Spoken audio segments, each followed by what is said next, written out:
Informativo WAP, el lugar de las noticias universitarias, docencia, investigación, cultura, deportes. Informativo WAP. Producción general Radio y TV WAP.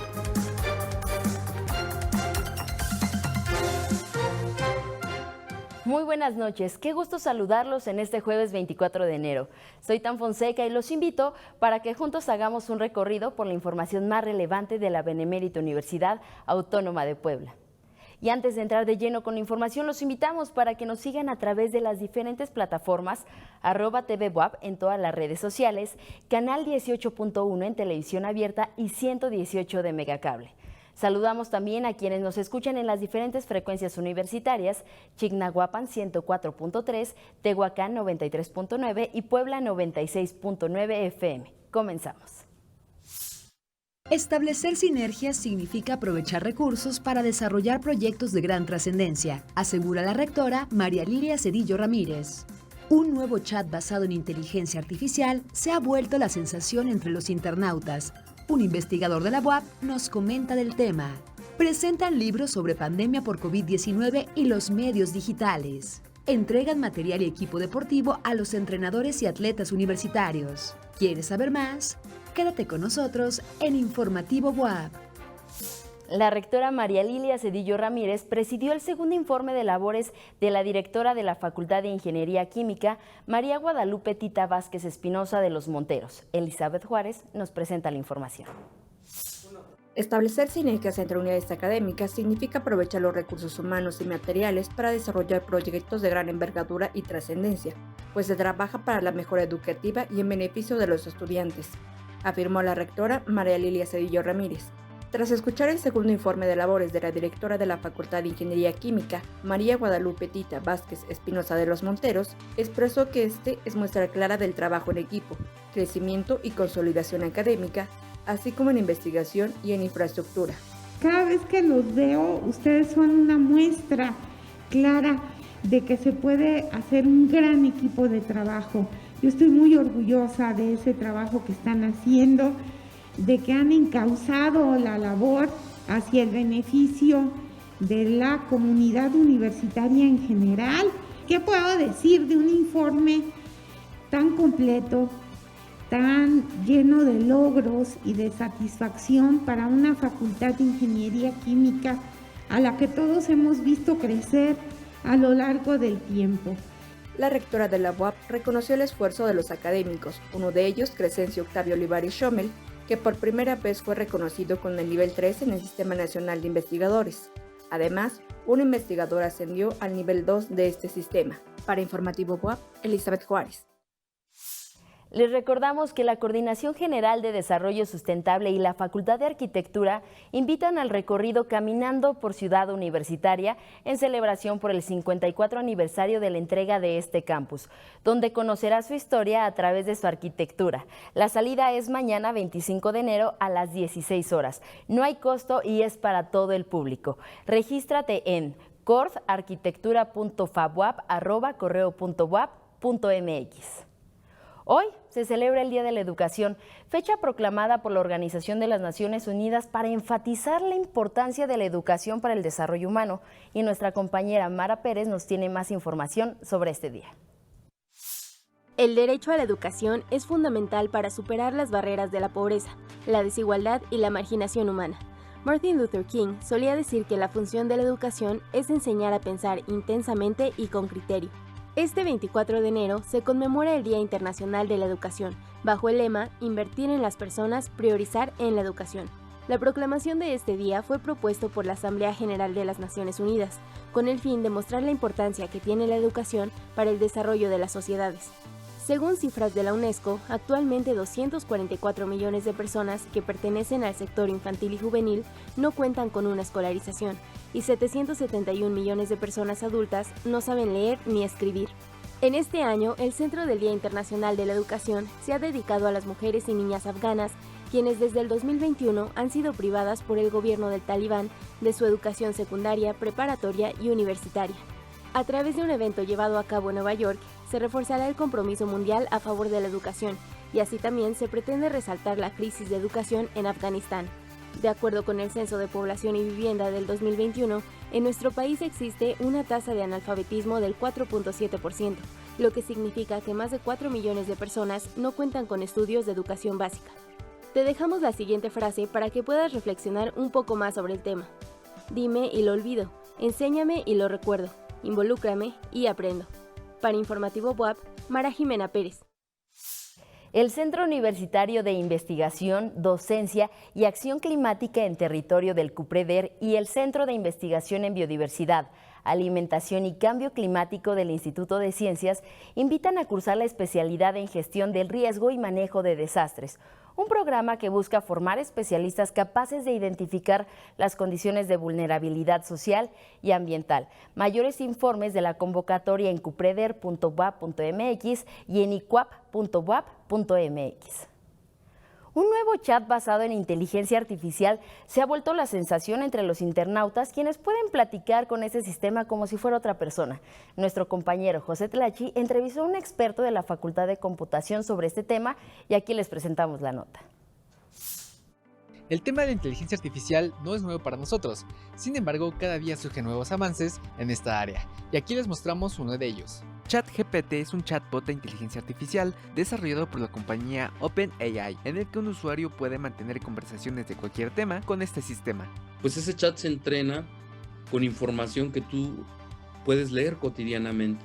Y algo que es muy interesante en la herramienta es que esa información tiene un aprendizaje por refuerzo, pero más sustentado por los humanos. Entonces, si tú eres parte de la empresa, pues vas a estar haciendo trabajo para entrenar al chat y vas revisando cómo de manera ideal tú pensarías que te respondería cierto tipo de preguntas. El programa aún presenta algunos errores, sin embargo, conforme mantiene una mayor interacción con quienes lo utilizan, se van mejorando sus funciones. Le podrías decir, mira, yo tengo tal tópico, me gustaría que me ayudaras a crear un mapa mental. No esperes que sea el mapa mental, pero sí es interesante porque te va detallando punto a punto cuál sería el contenido de ese mapa mental, pero en modo texto. Y obviamente después con esa información, tú vas a una herramienta y desarrollas tu mapa mental. ChatGPT es capaz de escribir textos de varias palabras en cuestión de segundos, corregir errores en códigos de programación e incluso crear un plan de entrenamiento semanal organizado por días y número de repeticiones. Sin embargo, como todo avance tecnológico, hay opiniones divididas. Algunas incluso consideran que estos sistemas podrían sustituir el trabajo de muchas personas y generar desempleo. Pero yo no lo vería como una herramienta que va a sustituir a la gente. Yo lo vería más bien como un asunto de especializar ciertas tareas como apoyo a los egresados de las universidades que trabajan en profesiones libres como periodismo, etcétera, etcétera. A pesar de su popularidad, cabe destacar que ya se ha trabajado con este tipo de tecnología desde hace varios años. Inclusive a nivel BUAP tenemos grupos interesantes de trabajo que hacen procesamiento del lenguaje natural y es uno de los retos interesantes y justamente una gran parte de los chats tienen que ver con esto, porque nosotros vamos a escribir preguntas y el chat nos va a responder y nos va a auxiliar. Afortunadamente en la Facultad de Computación sí tenemos un grupo importante de docentes que trabajan diferentes tópicos de inteligencia artificial. Es muy interesante el futuro que nos depara con el uso de toda esta tecnología. En cámara, Jonathan Reyes. Para Informativo BUAP, José Tlachi. Federico Fellini, el director italiano de cine que ganó 4 premios Oscar, nació en enero de 1920. Daniela Silva nos habla de la trayectoria de este destacado cineasta. Federico Fellini está considerado uno de los directores de cine más grandes de todos los tiempos. Autor de cintas como La Dolce Vita, Las noches de Caviria, 8 y medio, La entrevista, entre otras más. El cineasta italiano tenía una visión muy particular de los personajes y de la sociedad, y en sus películas combinaba de manera magistral fantasía y realidad. Así, en memoria colectiva ha quedado el adjetivo feliniano, para definir cualquier imagen en lo que lo fantástico y lo extravagante sean los protagonistas. Trabajó como guionista y ayudante de dirección antes de dirigir su ópera prima, pero no fue hasta su tercer largometraje en solitario cuando comenzó a ser ampliamente conocido. Los Inútiles en 1953, vinculada al neorrealismo y posteriormente La Estrada, y Las noches de Caviria. protagonizadas estas dos últimas por Giulietta Massina, su esposa, y galardonadas con frecuentes Oscars de la Academia, le lanzaron al éxito internacional. La gran acogida comercial de la Dolce Vita en 1960 le permitió alejarse del neorrealismo de sus primeros films para acercarse a otros terrenos. Fue nominado en 3 ocasiones al Oscar al mejor director, consiguiendo únicamente una estatuilla honorífica en 1992. Este director y guionista subió, sin embargo, en 4 ocasiones a recoger el Oscar que premia a la mejor película extranjera gracias a La Estrada, Las noches de Cabiria, 8 y medio y Amarcord. Federico Fellini murió en Roma en 1993. Él decía de sí mismo que era un artesano que no tenía nada que decir, pero sabe cómo decirlo. Y es que el cineasta se convirtió en una leyenda del séptimo arte. Para Informativo WAP, Daniela Silva. La Organización Mundial de la Salud es el organismo sanitario de Naciones Unidas. Su misión es promover la salud en todo el mundo. Paola Mora nos presenta la información. La Organización Mundial de la Salud es el organismo sanitario de Naciones Unidas. Su misión es promover la salud en todo el mundo. Fundada en abril de 1948, tiene 194 Estados miembros y su sede está en Ginebra. Las decisiones las toma la Asamblea Mundial de la Salud, que se reúne una vez por año, junto a un órgano ejecutivo que la aconseja y el director general nombrado por esta asamblea. Aproximadamente un 16% del presupuesto de la OMS proviene de contribuciones obligatorias de los países. El resto llega a través de donantes públicos y privados. El presupuesto de la OMS para 2020 y 2021 fue de $5.800 millones. Los principales contribuidores son Alemania con el 14.9%, la Fundación Bill y Melinda Gates con el 10.6%, Estados Unidos con el 7.1%, la Comisión Europea con el 6.8% y la Alianza para la Vacunación, una organización que trabaja para mejorar el acceso a la vacunación de niños de países pobres con el 6.5%. La OMS juega un rol fundamental en la erradicación y reducción de enfermedades graves, incluidas la viruela y la malaria, así como otras enfermedades tropicales. Criticada por su manejo del escándalo de abuso sexual que involucró a sus trabajadores en la República Democrática del Congo entre 2018 y 2020, la organización debe continuar reformando su modelo de financiación y su estructura. Para Informativo WAP, Paola Mora. Hoy es martes y el doctor Luis Ochoa Bilbao, director de la Facultad de Ciencias Políticas y Sociales, nos presenta su comentario acerca de la 7ª cumbre de la Comunidad de Estados Latinoamericanos y del Caribe, CELAC, que se inauguró hoy en Argentina. Muy buenas noches, doctor Ochoa. Bienvenido a Informativo WAP. Buenas noches, Tan. Hoy comenzó en Argentina la 7ª cumbre de la CELAC, la Comunidad de Estados Latinoamericanos y del Caribe. Se fundó en el 2010 en nuestro país, en Playa del Carmen, con el propósito de crear un organismo intergubernamental promotor de la integración y el desarrollo de las 33 naciones que lo componen. Toda América Latina está presente, desde México y Centroamérica, pasando por los países independientes del Caribe y hasta Punta del Fuego en el Cono Sur. Este mecanismo de integración regional encontró en la Unión Europea el modelo a seguir. Por supuesto, está muy lejos de acercarse a la integración del viejo continente, pero no deja de ser un proyecto vigente y prometedor. La inauguración corrió a cargo del presidente de Argentina, Alberto Fernández. Los medios internacionales han resaltado que, en su discurso, Fernández destacó el regreso de Brasil al mecanismo latinoamericano tras el triunfo electoral del ahora presidente Luis Ignacio Lula da Silva. En su momento, tratando de imitar a Donald Trump respecto a la OTAN, Jair Bolsonaro se alejó de los mecanismos multilaterales. Y al igual que Trump, Bolsonaro fracasó en su absurdo intento de aislar a su país. México está representado por el canciller Marcelo Ebrard. Esta era una nueva oportunidad de protagonismo internacional que López Obrador dejó pasar. Su postura de no salir de México es congruente con su discurso, pero es también una acción parroquial y un tanto absurda, porque la CELAC no es un espacio de países privilegiados como el Foro de Davos o de potencias arrogantes como las cumbres del G20. La CELAC es un espacio de encuentro formal entre las naciones de América. Es una gran mesa de negociación de iguales y para iguales. En el contexto de la cumbre se alerta sobre el crecimiento de la extrema derecha fascista, racista, misógina y homofóbica que está experimentando la región. También se censuran los bloqueos contra Cuba y Venezuela. Entre los principales puntos que serán parte del temario, como señalan los medios internacionales, se destacan la consolidación de la región como un espacio de unidad en la diversidad y su integración con mayores niveles de inclusión y desarrollo. La CELAC es joven, pero sigue en marcha. La CELAC no necesita de Estados Unidos ni de Canadá. Hay un cierto sentido de orgullo cultural en ella. Es por eso que hablamos de su inauguración hoy. Y quizá, por esta razón, no aparezca el tema en la prensa tradicional deslumbrada por Estados Unidos y que suele despreciar los intentos regionales latinoamericanos. La 7ª cumbre de la CELAC hay que seguirla con atención, evaluar sus resultados, pero especialmente hay que celebrarla. Gracias, Tan, y buenas noches al auditorio. Nos vemos el próximo martes.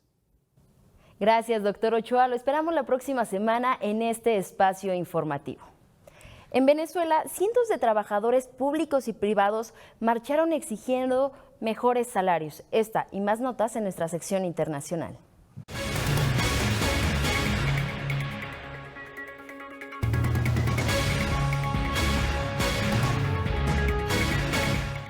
Enfado de Turquía contra Suecia por una manifestación antiturca en Estocolmo. El extremista de ultraderecha sueco-danés Rasmus Paludan, conocido por sus posiciones anti-islam y anti-migración, fue autorizado a protestar frente a la sede diplomática, donde quemó un ejemplar del Corán. Por su parte, el presidente turco Recep Erdogan se mostró molesto y cerró la puerta a respaldar la candidatura de Suecia para entrar a la OTAN. Turquía calificó los hechos como un delito de odio y anuló una visita prevista del ministro sueco de Defensa, que debía intentar allanar el camino para que Turquía permitiera el ingreso de Suecia en la OTAN.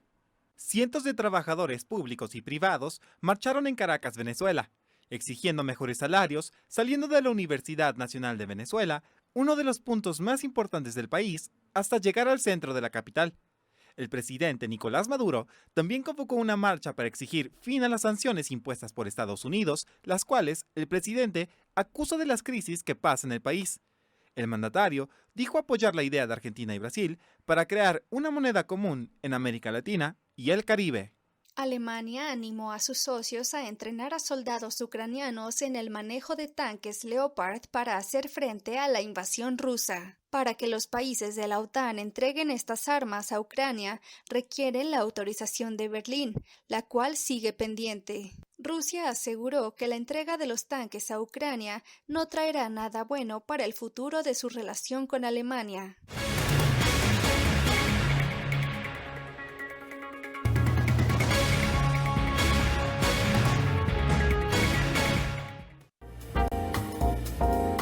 Informativo BOAB, Cultura. Paulina Mastretta Llanes es una joven escritora poblana que nos entrega su novela titulada La travesía de la cuerva negra, la segunda parte de su crónica de piratas que inició con las aventuras del audaz navegante. Vamos con nuestro periodista cultural Carlos Maceda, que nos presenta la historia. Muy buenas noches, Tan. Antes, en nuestra agenda del día, una mirada distinta a la ciudad propone el conversatorio Memorias Olvidadas, sitios arqueológicos en la mancha urbana de la ciudad de Puebla, que se llevará a cabo este 26 de enero a las 16 horas en las instalaciones del Instituto Municipal de Arte y Cultura de Puebla. La imparten el maestro Juan Reynolds Viviano Tonches, la maestra Cristina de Sentis Torres y el ingeniero Sergio Barros Espinosa. Este proyecto es resultado del programa de estímulos a la innovación y desarrollo artístico y cultural. La entrada no tiene costo y les recuerdo, por supuesto, que las instalaciones del IMAC están en la Avenida Reforma 1519 en el barrio de San Sebastián. Y ahora sí, en nuestra entrevista del día, les presentamos este trabajo y conoceremos un poco de la trama de la obra, pero sobre todo, cuál fue la ruta para llegar a buen puerto en esta aventura que transformó a una joven tímida de secundaria en una audaz escritora de ciencia ficción. Vamos a la nota. La travesía de la cuerva negra es la segunda parte de las crónicas piratas que presenta la joven escritora Paulina Mastretta Llanes, que inició su propio viaje de letras en la extinta casa del escritor. Se fue mejorando ese primer prólogo y pues a partir de ahí se fue creando la historia. conforme a los lugares que visitaba, me inspiraba, íbamos mucho a Veracruz, por ejemplo, al puerto de Veracruz, por ahí me inspiraba mucho.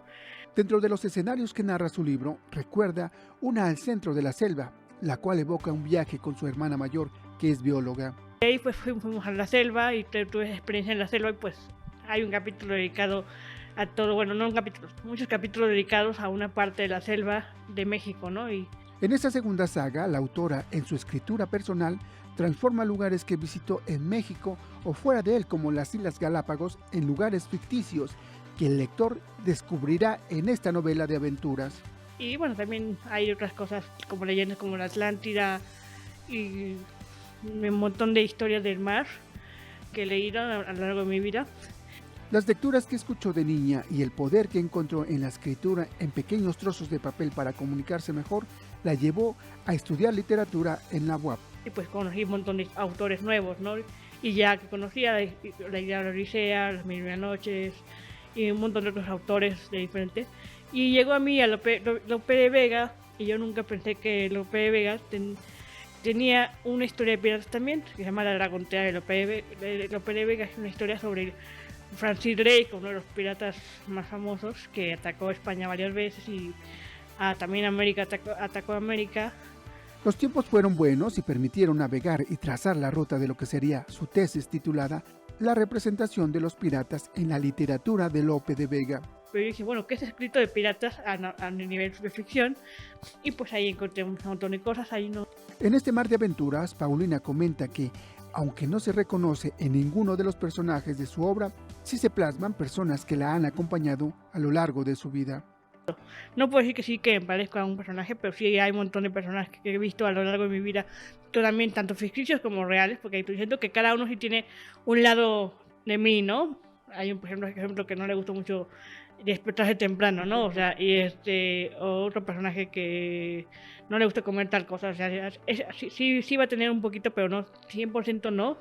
Las interesantes crónicas piratas de Paulina Mastreta Llanes las puedes adquirir tanto física como digitalmente, así que no lo dudes y descubre lo que sucede en los mares de la literatura. Con imágenes de Jonathan Reyes para Informativo WAP, Carlos Maceda.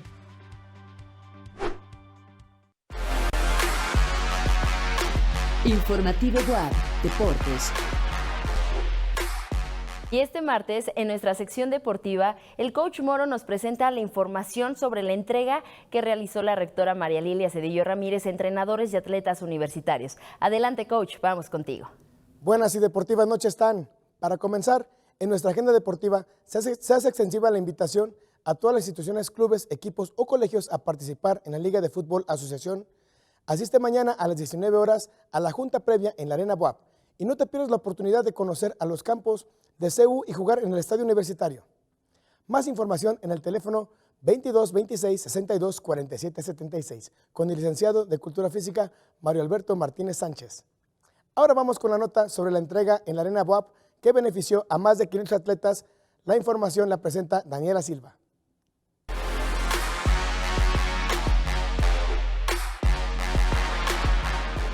La rectora de la UAP, María Lilia Cedillo Ramírez, entregó material y equipo deportivo a los entrenadores y atletas universitarios que en lo individual y en equipo representan a la UAP en competencias a nivel estatal, regional y nacional en 22 disciplinas.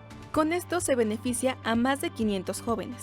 La rectora reiteró su compromiso para apoyar el deporte universitario y que los selectivos y atletas asistan a las justas deportivas en condiciones dignas, no obstante las restricciones presupuestarias del año. Me da muchísimo gusto que todos los recursos que estamos destinando para el deporte sean en beneficio de todos y cada uno de ustedes. De mi parte, todo el apoyo para eso que amo tanto, que es el deporte universitario. Gracias a todas y a todos ustedes, de verdad, entrenadoras y entrenadores, el producto de su trabajo son estos jóvenes. Estos jóvenes que están poniendo en alto el nombre de nuestra institución. Esta entrega se realizó en las instalaciones de la Arena UAP, a donde asistieron entrenadores y jóvenes deportistas. Para Informativo UAP, Daniela Silva. El rap es improvisación con lenguaje y música que son controlados desde el cerebro. Vamos a la siguiente nota con nuestra compañera Daniela Silva. Cuando la música comienza a sonar y las palabras y rimas van fluyendo, las conexiones neuronales y procesos creativos empiezan a tomar su funcionamiento. Y es que hubo un estudio donde se observa lo que sucede en el cerebro cuando un rapero comienza a improvisar. El rap en modo freestyle es una improvisación lírica donde las y los artistas crean rimas musicales basadas en un ritmo propuesto y haciendo uso de los elementos que les rodean. Según se reportó en la revista Nature, un total de 12 raperos fueron analizados con una máquina de resonancia magnética para analizar la actividad de sus cerebros mientras improvisaban. En primer lugar, se ilumina el lóbulo frontal, aumentando así la actividad en la zona del cerebro que suele asociarse a la generación de ideas. Además, parece desactivarse una parte del cerebro conocida como córtex dorsolateral. Esto permite la relajación de funciones ejecutivas. Los investigadores descubrieron así que cuando los humanos pasamos a modo creativo, desactivamos un área específica de nuestro cerebro, para dejar así vía libre a la imaginación. Desde la composición de letras hasta la creación de ritmos y las habilidades de interpretación, los grandes raperos llevan constantemente la creatividad al límite. Así que no es de extrañar que los neurocientíficos recurran al freestyle para comprender mejor el proceso creativo. ¿Qué científico no sentiría curiosidad por la capacidad de una persona para rimar con tal destreza? Es por ello que el rap y el freestyle están bajo la lupa de la neurociencia. ¿Sabías todo esto de la creatividad humana? En cámara, Humberto Cuenca, para Informativo WAP, Daniela Silva. Estamos en la temporada en que los gimnasios lucen abarrotados y las personas buscan diferentes formas para eliminar los kilos ganados en Navidad y Año Nuevo, pero hay que tener cuidado al hacerlo ya que no todos los métodos son confiables. Nuestro compañero José Tlachi nos habla más de este tema en la siguiente nota. Estamos a más de mediados de enero y muchas personas están intentando bajar esos kilitos de más que dejaron las fiestas decembrinas. Y para hacerlo de forma correcta, le preguntamos a una experta en nutrición. Un estudio señala que la gente suele subir de 2 a 4 kilos durante las fiestas de diciembre, por lo que muchas personas buscan dietas para volver a su peso ideal. Y la maestra Orquídea Ibarra Mirón nos platica sobre este tema. La primera recomendación, pues sin duda, es acudir con un experto, no hacerlo de manera independiente o a través de redes sociales o buscar en la web, que hoy en día tenemos muy al alcance esta información. Pues de preferencia consultar a los profesionales de la salud, ya que ellos pues a través de una evaluación nutricional van a determinar cuáles son los objetivos reales que es mejor cumplir para cada uno de los pacientes o de los individuos.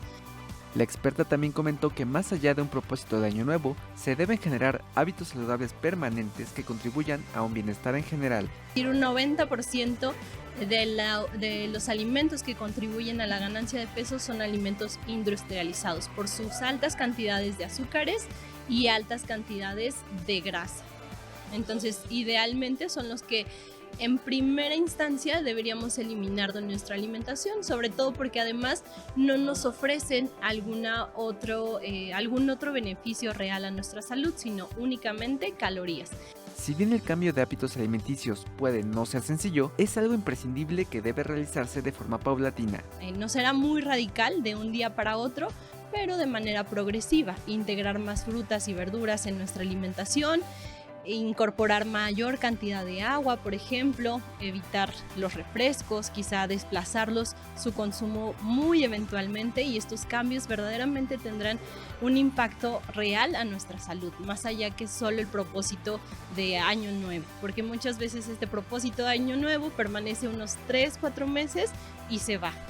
Señaló que dietas muy restrictivas o sin solvencia científica, por ejemplo, las consultadas en la web, podrían ser contraproducentes e incluso generar un rebote en quienes las siguen. Hay muchos factores que favorecen la ganancia de peso, no solo los alimentos. Entonces, muchas veces pensamos que, con dejar X alimento ya voy a bajar de peso, y seguramente que hará falta algún otro cambio en algún otro de los factores.